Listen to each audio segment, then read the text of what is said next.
To start with, let me thank all of you present here for joining us this evening. আপনারা সবাই এসেছেন, legends, no less than legends, and all colleagues, friends from the industry. Thank you very much. It's a privilege that all of you are here tonight. আমি তোমাদের রিটায়ারমেন্টের ব্যাপারটা ফিরে আসছি এবার। এতদিন আমরা শুনেছি সুইট 16, তাই তো? সুইট 16, আমার আজকাল কেন যেন মনে হয় that it should change to sweet 60, 60. It's true for, well, I must alert everyone that no reference to ageism is intended or unintended. It's just my thoughts.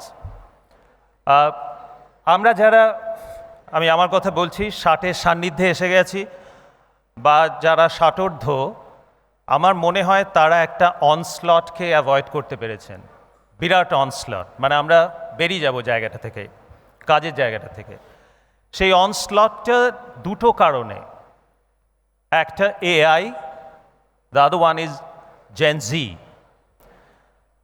কী হচ্ছে ওয়ার্ল্ডে একবার যদি দেখি আমরা, আমাদের মাথাটা খারাপ হয়ে যাবে। এই Netflix, Warner brother Discovery 72 billion take ওভারের একটা বিড করেছিল রিসেন্টলি। আরেকটা media company USA, Paramount Skydance, সেটাকে বেটার করে $108 বিলিয়ন অফার করেছে। আর $108 বিলিয়ন কী সেটা যদি আমি বলতে পারি, মানে পুরো পশ্চিম বাংলার অ্যানুয়াল জিডিপি হচ্ছে অ্যাবাউট $250 বিলিয়ন। আর ওখানে জিনিসপত্র কেনাবেচা হচ্ছে, কোম্পানি কেনাবেচা হচ্ছে এই টাকায়।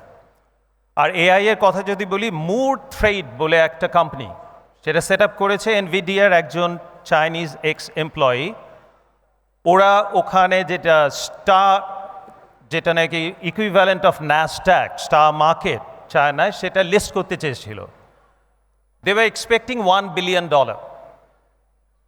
আর যখন ওরা ইস্যুটা সাবস্ক্রাইবড হলো, 4500 গুণ সাবস্ক্রিপশন এলো। মানে $1 বিলিয়ন ওরা এক্সপেক্ট করছিল, ওরা পেল $4.5 ট্রিলিয়ন। মানে $4.5 trillion Chinese people are willing to invest in that company. আর $4.5 ট্রিলিয়ন, আবার কনটেক্সটে যদি আমি বলি, ইন্ডিয়ার GDP, the fourth largest GDP in the world, is about $4 trillion. তো fourth largest GDP থেকে বড় এই বিটটা। আর যদি জেনজির কথা বলি, ওরা একটা ডিফারেন্ট, অ্যাবসলিউটলি ডিফারেন্ট এলিমেন্ট। ওরা they from a different planet. ওরা বিশ্বাস করে ইনক্লুসিভিটিতে, ওরা বিশ্বাস করে being favourable to the nature, ওরা বিশ্বাস করে ট্রান্সপারেন্সিতে। They are global citizen, we have to deal with them. তো কী হয়ে যাচ্ছে ওয়ার্ল্ডে, তো সেই সময়টায় আমি কিন্তু একটা চির আশাবাদী। আমি দেখছি একটা অপরচুনিটি আছে। অপরচুনিটিটা হলো there is a resetting that's happening. Recreation is on its way.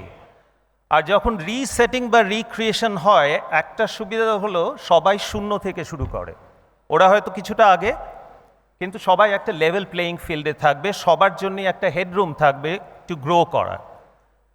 সেই হেডরুমটা কিন্তু আমরা বাঙালিরা, আমাদের মিডিয়া অ্যান্ড এন্টারটেনমেন্ট ওয়ার্ল্ড, আমরা কিন্তু গ্র্যাব করতে পারি। আমাদের কিছু কিছু অ্যাডভান্টেজ আছে।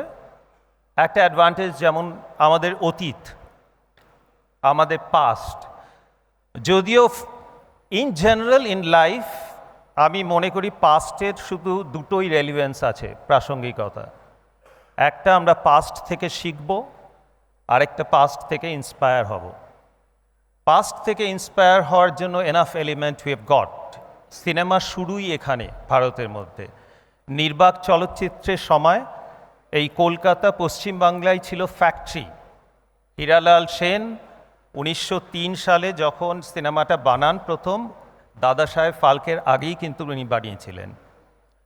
তারপরে নীতিশ বোস, বিএন সরকার, এবং যখন বম্বেতে সবাই চলে গেল, তখনও হিমাংশু রায় বা দেবিকা রানী, সবাই, আমরা সবসময় আগে ছিলাম। তারপরে তো Satyajit Ray, Ritwik Ghatak, Mrinal Sen. So we have that strong legacy. But we need to also learn from our mistakes. If we turn a blind eye to our mistakes, we are losing out an opportunity. তাই এই দুটো একসাথে করে we have an opportunity to go for the kill in future. আর আমরা কি করব? The news network, we are supposed to be the catalyst of a society. We would try our best to act as a positive catalyst. মনে হয় next year ঘরের বায়োস্কোপে we would try to make it a little bigger and more relevant so that we can work with the industry and government to take this industry forward. And lastly, আবির পরম, তোমাদের রিটায়ারমেন্টের কথায় ফিরে আসছি। একটা coat আমি পড়েছিলাম কোথায়, most of the people they attribute this quote to Confucius, the Chinese philosopher. I think 500 BC, that was the time he was there. কোটটা হলো যে we all have two lives and we realize that we start living the second life the day we realize that we only live once. বাংলায় বলতে গেলে আমাদের সবারই কিন্তু দুটো জীবন আছে। আমরা দ্বিতীয় জীবনটা বাঁচতে শুরু করি যেদিন আমরা বুঝি যে আমাদের কাছে একটাই জীবন আছে। So my second life, I'm going to begin because of late I've realized that I have only one life and that will be my retirement. Thank you very much. Thanks a lot for joining us.